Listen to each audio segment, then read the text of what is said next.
Good morning, welcome to ATN channel. Last week we have a trans meeting with reigning Miss Grand International from Vietnam, Nguyen Thu Thien. So today we also welcome another special guest. So let's watch the video to see who he is.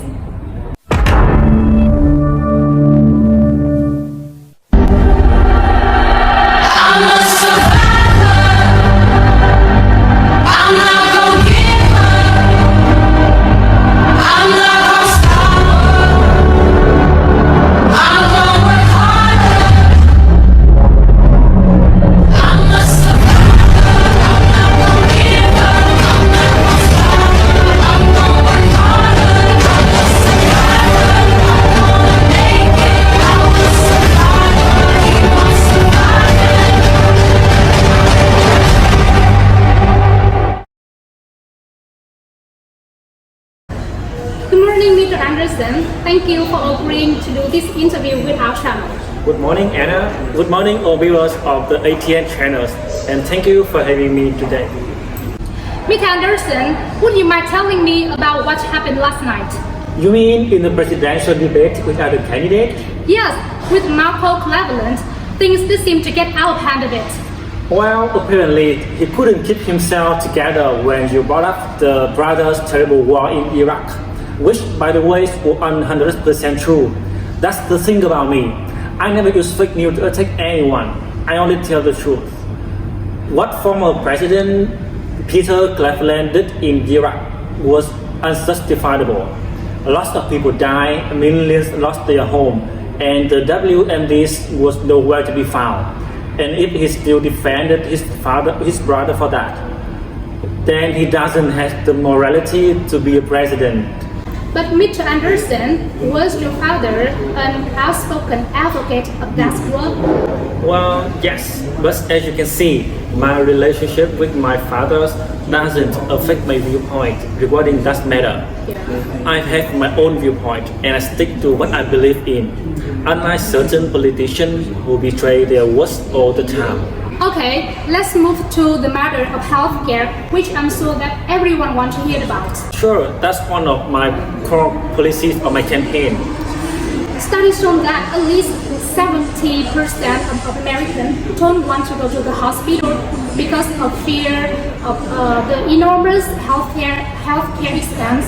So, what do you plan to do about this? Well, one of the reasons why medical expenses in our country is so high is that pharmaceutical companies have too much monopoly power.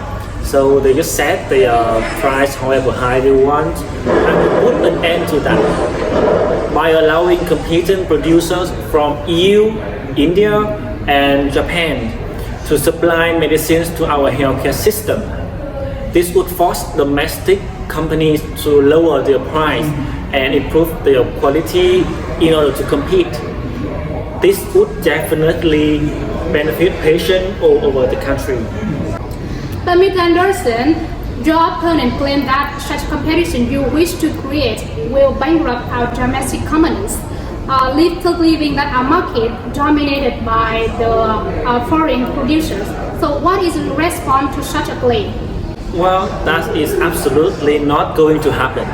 As far as I know, and I'm sure a lot of you do too, the input costs to produce the medicines are tremendously insignificant compared to the price our domestic companies sell them for. Enormous profits are poured into their pockets, while Americans are bankrupt and dying because of the ridiculous medical expenses. As long as they are willing to put aside their greed and accept smaller profit, they can really lower their price to compete successfully with foreign suppliers. So talking about the foreign competition, in recent years, your family has found it more difficult to compete with cheaper produce from countries like US or Russia in the international market. So what do you think is the cause of this and what might you do to address this? Let me tell you this. One of the reasons why our produce is of higher price than those from China or Russia is, once again, corporate greed. The companies providing crop seeds and fertilizers to our farmers are charging way too high. This drives up the price of US produce and takes away our competitive edge against other countries. Another reason is that climate change has been causing increasing damage to US crops, which further drives up our produce price. So how will you deal with this? Should you win the election? Well, regarding the first reason, corporate greed, I might try to bring forth some policies to limit the monopoly power and lower the market price. And for the impact of climate change to our crops, addressing the climate change is the key. Yes. It not only helps farmers but also improve the life of Americans as well as solving the plethora of other issues. And environmental policies are also core of your campaign, right? That is true. The previous administration have never dealt with these issues seriously enough, afraid that it might upset their corporate donor. But the people of America, you can all count on me that my presidency will save our precious planet. It's great to hear that. That's also the time we have for the interview today. Thank you for joining us. Thank you again for having me. And my God bless America!